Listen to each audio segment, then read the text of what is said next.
You're familiar with Amazon Redshift, and possibly you've even built your own cluster. But does it perform to its utmost potential? Join me, Russ Thomas, as we take a deep dive into all the performance aspects related to Amazon Redshift. In this course, you're going to learn about all the performance aspects necessary to get the most out of your Redshift cluster. Things like configuring your distribution styles, how to implement proper compression encodings, how to use advanced features like WLM, dashboards like CloudWatch and CloudFormation, and all the things you need to know to really understand your queries. Do you know how to read a query plan? You will after watching this course. Amazon Redshift provides so many places that you can get information about what your cluster is doing on the inside. All the system tables and views at your disposal really are kind of staggering. And not to mention all those Postgres tables that came with it from its Postgres background.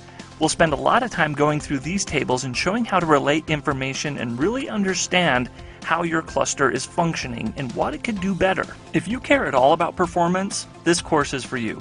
Especially if you just finished my course, Building Your First Amazon Redshift Data Warehouse.